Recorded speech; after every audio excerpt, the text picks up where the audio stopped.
Episode 8, The Picking Accuracy Chronicle. It was the late shift, just past 10 p.m., when the pickers lined up at the dispatch board. Overhead lights buzzed, turning the racks into a cathedral of cardboard and caution. The air smelled of corrugated boxes and quiet urgency. Because this was the hour when promises either held together or fell apart in the shadows. Picking accuracy. You can measure throughput, utilization, cycle time, but none of it matters if you don't get this right. Because all the customer sees is the box that arrives at their dock. If it's wrong, none of your metrics mean a damn thing. What is picking accuracy? It's the percentage of orders picked exactly right. SKU, quantity, lot, condition. No substitutions, no improvisation, no good enough. Because good enough is just another way of saying not good enough. People think accuracy is about scanning barcodes. And sure, that's part of it. But accuracy is a mindset. It's the discipline to check, to confirm, to slow down when everything around you says speed is the only thing that matters. I remember a consumer electronics fulfillment center.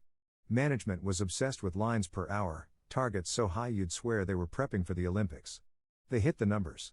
But the returns were stacked to the rafters, wrong models, missing chargers, crushed packaging.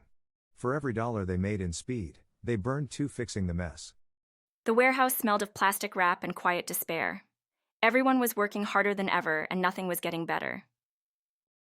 Why does this matter? Because picking accuracy is your last chance to get it right before the product leaves your hands. You don't get a do-over. You don't get to blame someone else. If you fail here, you own it. I once toured a parts distributor where error rates were so high the returns team had to set up a second line just to rework shipments. And still, management kept insisting it was a training issue. But training wasn't the problem. The problem was a culture that prized speed over accuracy and hoped the customer wouldn't notice. They always notice, maybe not the first time, but eventually they do.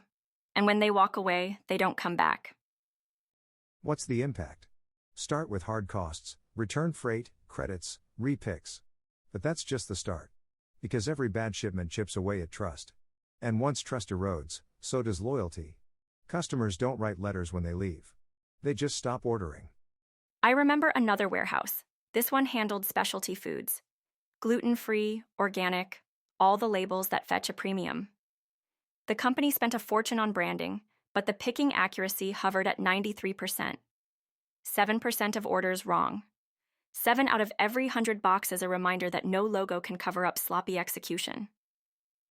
The CFO asked me what they should do. I told him the truth, no marketing plan survives bad picking. He didn't like that answer, but he knew it was the only one that mattered. People want to believe technology will save them. Voice picking, pick-to-light, automated conveyors. And those tools help. But tools are just amplifiers. If your culture doesn't care about accuracy, all you're doing is automating the same old mistakes faster. I once met a picker named Noreen. She wasn't the fastest. Never hit the top of the productivity board. But she never made an error in 5 years. Other pickers teased her. Called her slow motion. But when the VP asked why customers kept coming back, it wasn't the fastest pickers they praised. It was Noreen. That's the truth nobody likes to say out loud. Accuracy takes time. Time takes discipline. And discipline takes leadership willing to stand up and say, we won't sacrifice quality for speed. And leadership is where it always starts, or fails. When you get this wrong, you don't just eat the return shipping and apologize. You teach your customers not to trust you. And trust is the most expensive thing to replace. You can buy ads, hire reps, spin a dozen stories, but nothing fixes the memory of a wrong shipment when the stakes mattered. I once reviewed a case study about a global apparel brand. They cut labor budgets by 15% and moved to a pick-to-cart system with minimal training. The error rate doubled in 6 months. By the time they course-corrected, they'd lost $12 million in returns and canceled orders. The CFO called it an unexpected consequence. I called it predictable. Here's the thing about picking accuracy. It never gets better by accident. It only improves when you make it a non-negotiable standard. Some companies get it. They build checkpoints into every process. Random audits. Double verification for high-value items. They don't do it because it's easy. They do it because the alternative costs more. The ledger doesn't care why you missed a pick. It doesn't care if you were tired or rushed or overwhelmed. It just records the error and the cost. So here's the lesson. Respect the process. Respect your customers enough to do the job right, even when it's slower. And respect your own reputation, because once you lose it, it doesn't come back on the next truck. I've watched operations claw their way back from the brink by making picking accuracy the first priority instead of the last. They didn't spend millions on new tech. They spent time on culture. And in the end, that was the only investment that mattered.